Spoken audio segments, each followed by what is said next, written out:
ஒரு கதை சொல்லிட்டேன் சார். നടൻ ഉണ്ണി മുകുന്ദനെതിരെ മാനേജറുടെ പരാതി. PV ബിൻകുമാറിന്റെ പരാതിയിലാണ് നടപടി. നരിവേട്ട സിനിമയെ പ്രശംസിച്ച് പോസ്റ്റ് ഇട്ടതിനാണ് തന്നെ മർദ്ദിച്ചതെന്ന് വിപിൻ പറഞ്ഞു. ഉണ്ണി മുകുന്ദൻ എന്നെ മർദ്ദിച്ചു. രാവിലെ എന്നെ വിളിച്ചിട്ട് ഞാൻ താമസിച്ച സ്ഥലത്ത് നിന്ന് താഴോട്ട് പാർക്കിങ്ങിലേക്ക് ഇറങ്ങി വരാൻ പറഞ്ഞിട്ട് മർദ്ദിക്കുകയായിരുന്നു. അസഭ്യമൊക്കെ പറഞ്ഞു. ഇപ്പോൾ ആവശ്യം അപ്രതീക്ഷിതമായ ഒരു ടെസ്റ്റാണ്, ഒരു വമ്പൻ ടെസ്റ്റ്. എന്താ സംഭവിച്ചെന്ന് ഞാൻ തന്നെ പറയാം. ഉണ്ണിമുകുന്ദനെതിരായ മാനേജറുടെ പരാതിയിൽ മർദ്ദിച്ചതിന് തെളിവ് കണ്ടെത്താനായിട്ടില്ല എന്ന് പോലീസും ഇപ്പോൾ വ്യക്തമാക്കി. ഞാനൊരു ചെണ്ടയാണെന്നാ ഇവിടെ ഉള്ളൊരു വിചാരം. എല്ലാരും വന്ന് ഇടക്കിടക്ക് കൊട്ടും. ഇനി എന്നെ ആര് കാണണമെന്ന് ഞാൻ തീരുമാനിക്കും.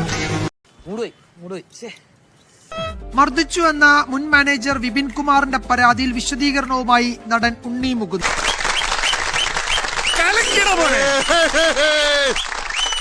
ഉണ്ണിമുകുന്ദനെ തന്നെ പറയുന്നുണ്ട്, ടൊവിനോനെ വിളിച്ചിട്ട് കാര്യങ്ങളൊക്കെ ക്ലിയർ ചെയ്തിട്ടുണ്ട്, ഇങ്ങനെയുള്ള സംഭവം എന്നൊക്കെ കാര്യങ്ങളൊക്കെ പറഞ്ഞ് മനസ്സിലാക്കിയിട്ടുണ്ട്. നിനക്കിനി ജയിക്കണമെങ്കിൽ ഒറ്റ വഴിയേ ഉള്ളൂ, കുടുംബക്ഷേത്രത്തിലേക്ക് ഒരു നേർച്ച നേർന്നേക്ക്, ചിലപ്പോ ഫലിച്ചേക്കും.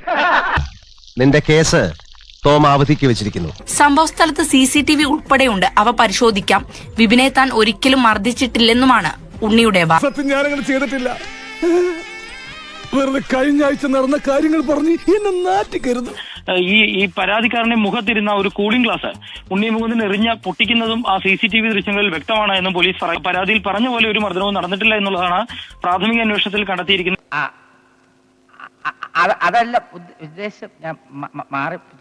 ശരി, നിങ്ങൾ വിട്ടോ, ബാക്കി ഞാൻ നോക്കിക്കോളാം.